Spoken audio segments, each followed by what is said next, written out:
Hello my dear friends, you're in the Military with Summary channel, and today in this video we're going to discuss the situation with Prigozhin, with Wagner, and with probably military coup on the territory of Russian Federation.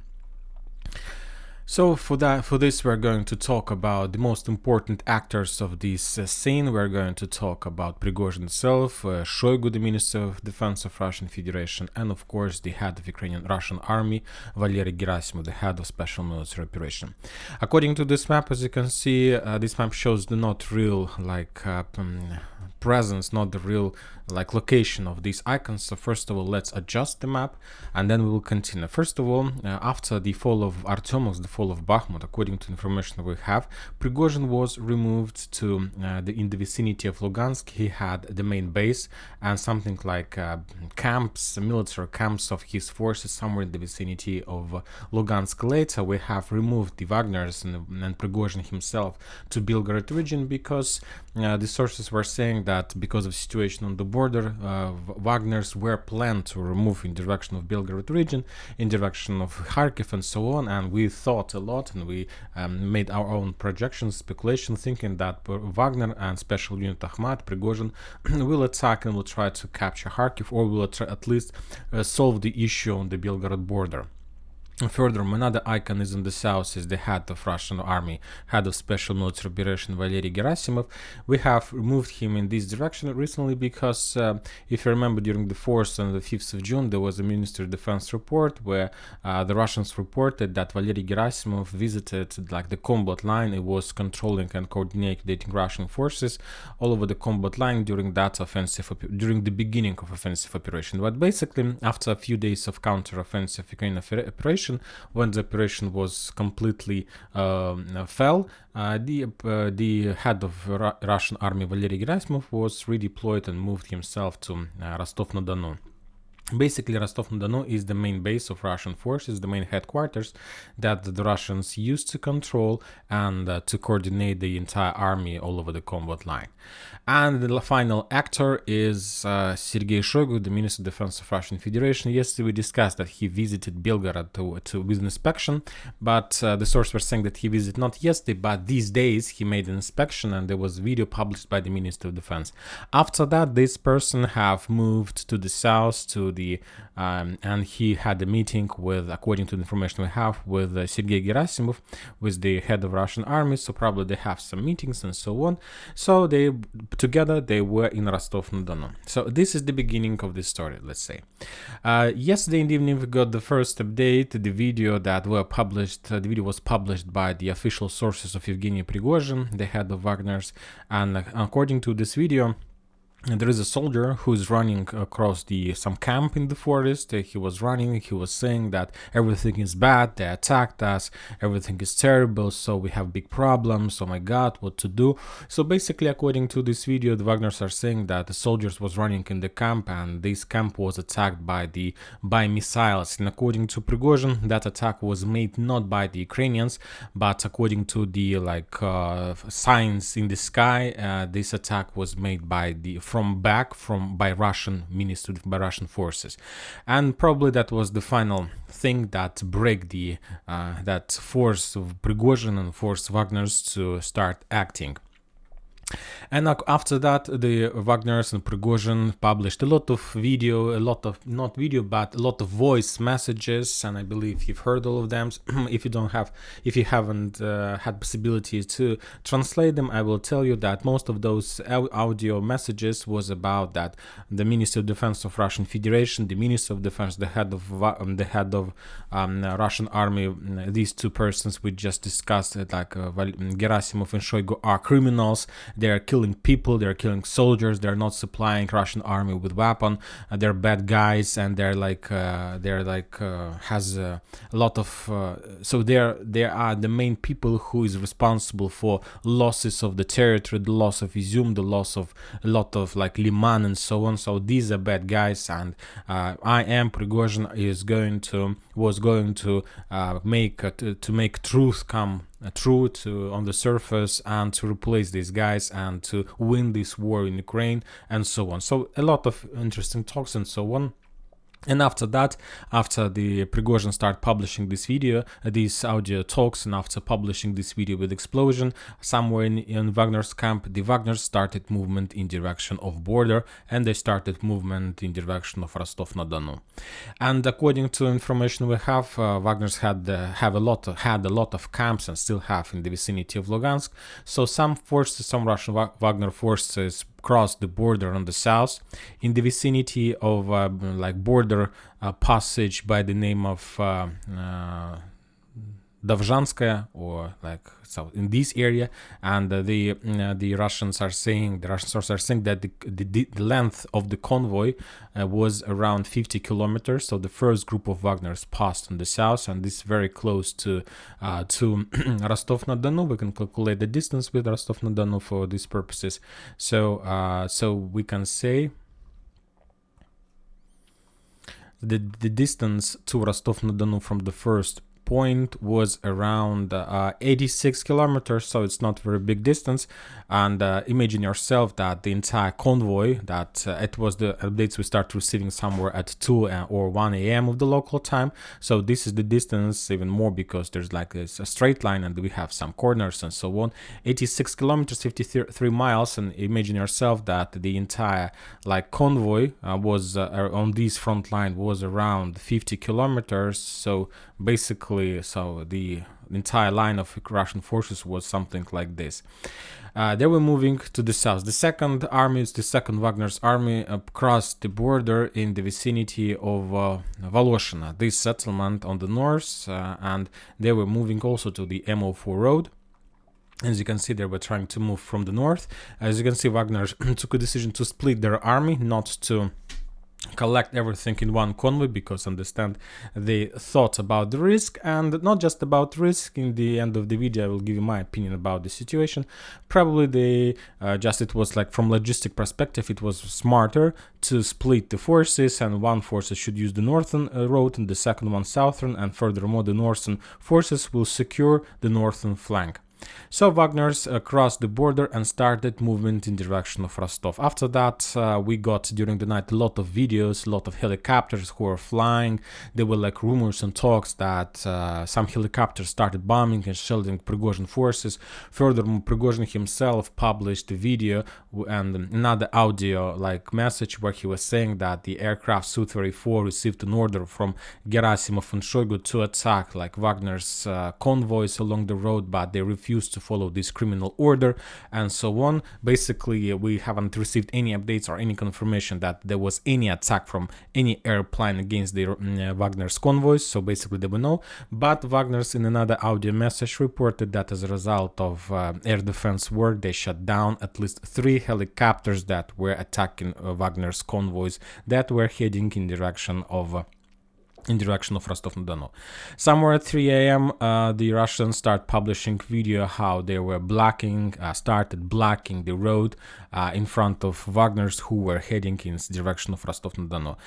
The source of this video is saying that this is like the Russian National Guard and something like this, but as we can see anyway, no matter that they were trying to block the road, Wagner's managed to bypass this territory.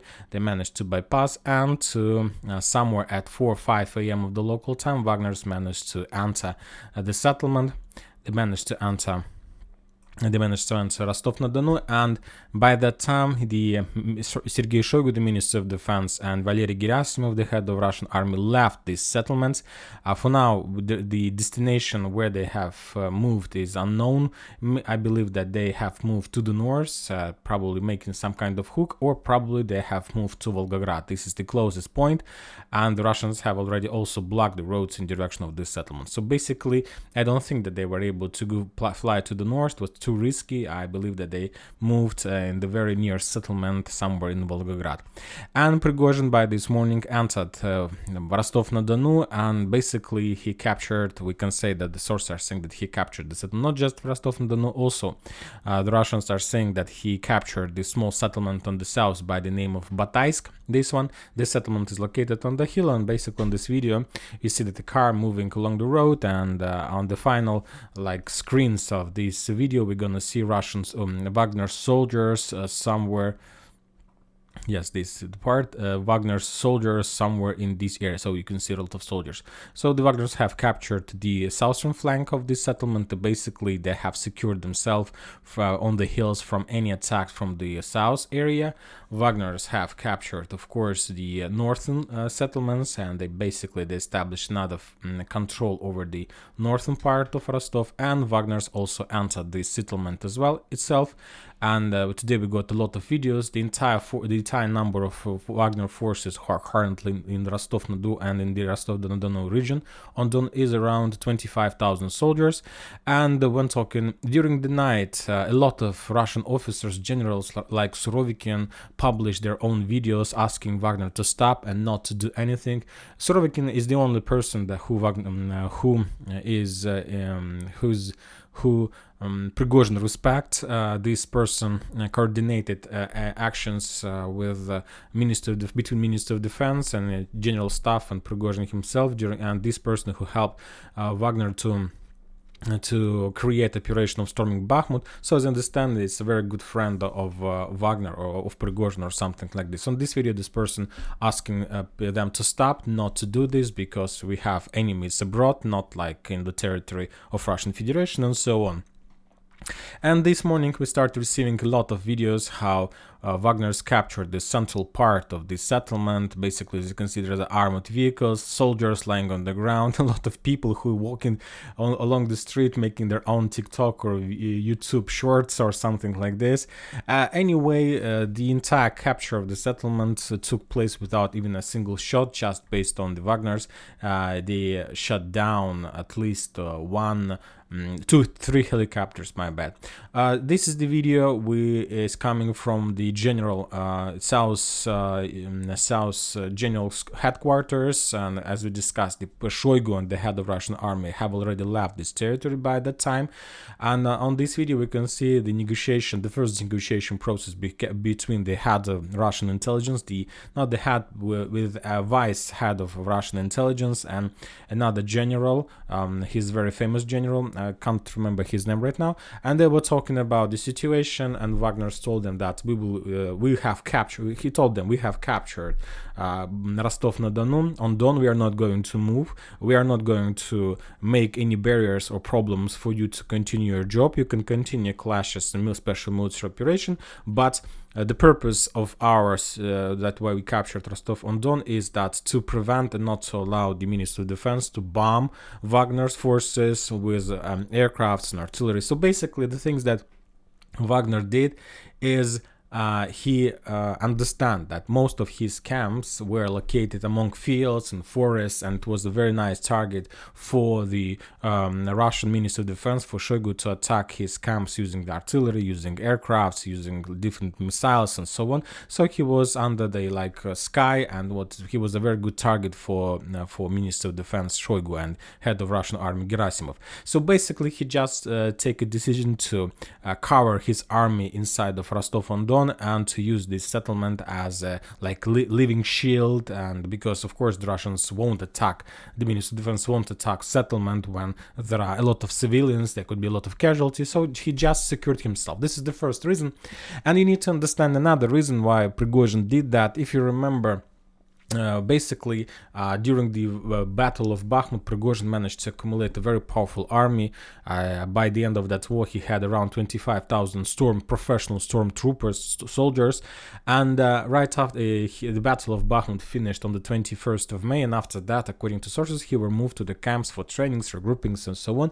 But basically, we can say that his contract has expired on the 21st of May, and basically, the Minister of Defense didn't want to sign any further contract with him.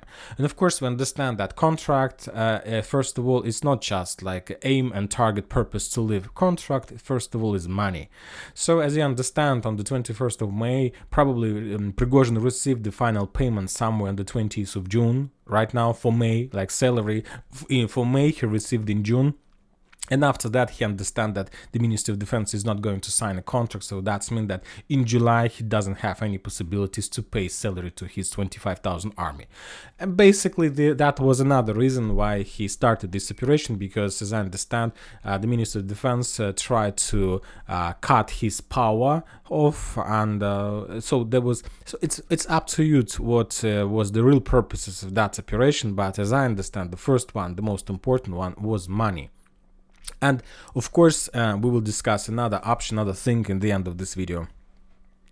And later, Prigozhin published another video where he was saying that Rostov-on-Don was captured, that Wagner's managed to capture every single important building, like settlement, the Ministry of Defense, and so on, but they're not going to make any barriers. Everybody can continue working, but we will wait for Gerasimov and so on.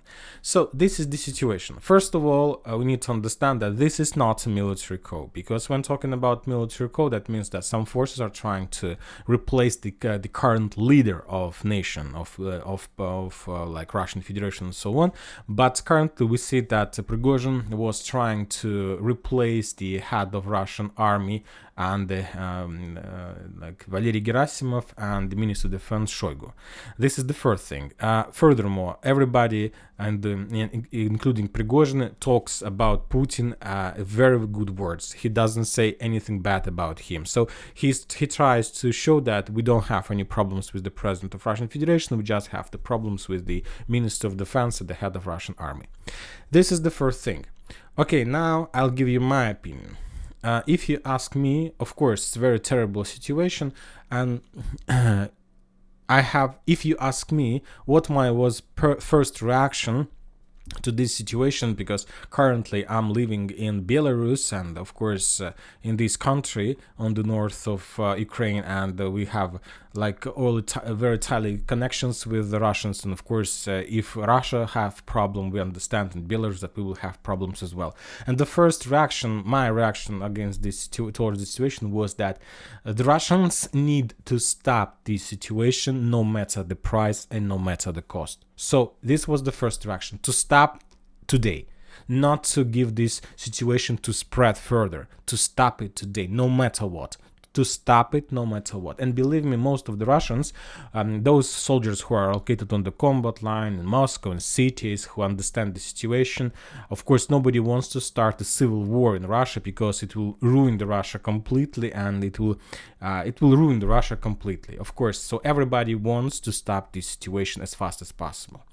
And now let's talk not just about the situation, let's talk about the events that took place before this situation. And during the previous two videos we were talking about that Ukrainians launched at least 4 total mobilizations in different settlements. The first one, Ivano-Frankovsk, the second one, Lvov, Kiev and Chernihiv. So at least 4 settlements that we have documents have announced about the beginning of the total mobilization, right? And basically, the last mobilization that the Russians made took place in October, right? And after that, they were trying to sign contracts. And for example, the Russian Minister of Defense Shoigu reported they have signed a contract with around 100,000 soldiers.